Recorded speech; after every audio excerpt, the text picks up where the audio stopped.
Ingrid Veronica Papale was born in 1968 in Buenos Aires, Argentina.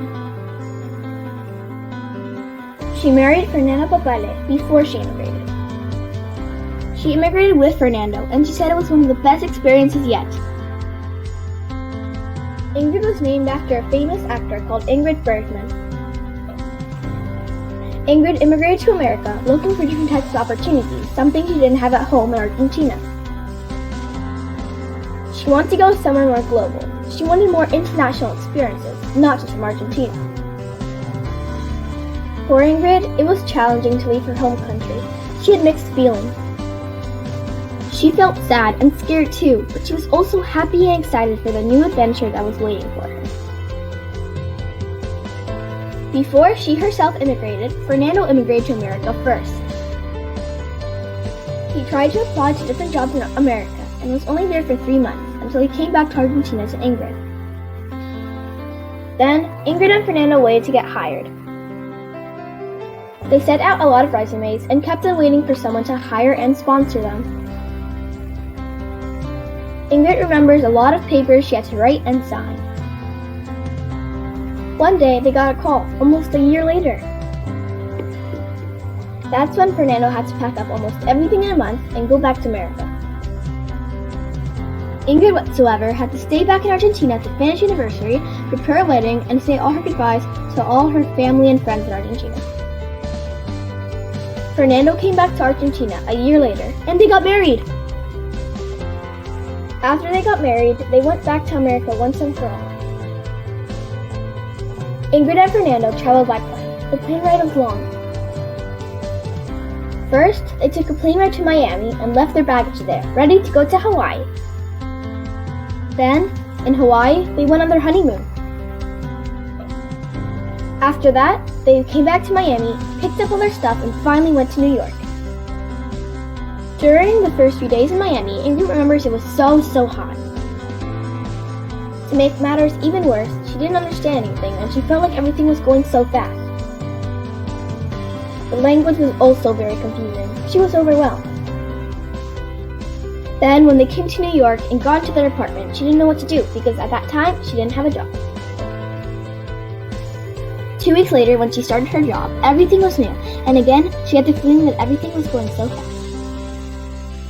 New York was so much different than back home in Argentina. Ingrid's first job in America was at an Italian shipping company.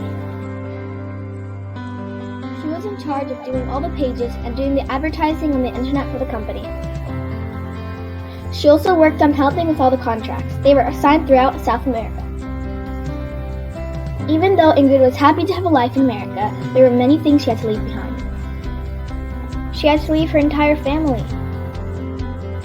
She left her mother, father, all of her siblings, her nieces and nephews, everyone. She left them all behind.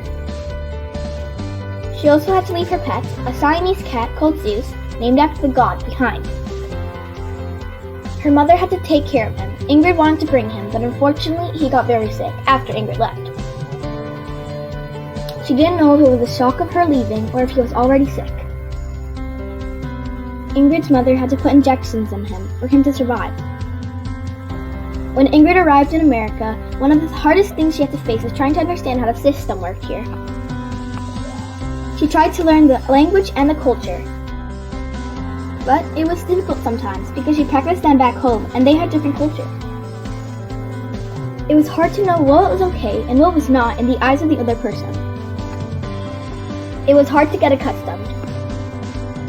Ingrid also noticed a few things that were different in America than in her home country.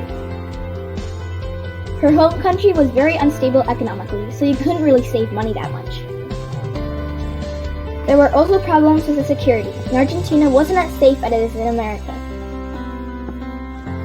Ingrid had several friends when she arrived in America. Her first few American friends were actually a group. During the weekends, they would go to Long Beach to play volleyball. A few of their names were Les, Lisa, Denny, and Bob. They were very welcoming to Ingrid. At the time, she just arrived in America. They already knew Fernando since he came to America first. Ingrid remembers how they played from very early in the morning to very late at night. The entire day at the beach playing volleyball, they had so much fun. They also went camping together, hiking, and did other fun activities. They were very nice people. Life in America did not only match Ingrid's expectations, but actually exceeded her expectations. She was able to work hard, but was always able to do what she loved, which was architecture. Back in Argentina, it was very difficult to work as an architect. You almost didn't make any money. But here in America, she was able to grow in her profession, and she was able to have her own company, which gave her a lifestyle and a family that she loved. Her life today is very busy, but she likes enjoying her family the most. That is her priority. She tries to do as many things as she can with her family and enjoys every single moment she has with them. Ingrid tries to keep up with her profession and to work for Heathcote Elementary School as a PTA volunteer. She loves doing that because it gives her a chance to learn a lot about the society that we live in, meet new people that are very fun to meet, and get to know how the school system works. Ingrid also has her family of her own here. Her family includes her husband, Fernando, her 3 daughters, Ella, Blaine, and Maia, and their 2 cats, Fifi and Bongo. Even though she had all that she wants here in America, she still can't stop thinking about her family back home. Ingrid misses them so much. Unfortunately, her parents are too old to come to America. Another thing she misses back home is this beautiful river where she used to go swimming, called El Tigre. El Tigre is a delta. It has many little islands, and she remembers going from one island to the next, and she spent most of her childhood days there. El Tigre was where she learned how to swim. Her father taught her. Sometimes, Ingrid imagines what her life would be like if she hadn't immigrated. She likes the education here in America better, and is happy to give her 3 daughters that. She also does not like the political and economical situation in Argentina, so it would have been difficult to work with all the corruption around. Ingrid's life changed so much since she first arrived in America. She arrived 26 years ago. Her life changed from her being a young adult, not knowing much about life, never had been married before, living with no one except her family, coming to a place where suddenly she was married, with no job, and a lot of expectations. All the way to today, where she has a beautiful house, in a beautiful neighborhood, a beautiful family, an office, and her own company. Her life changed a lot.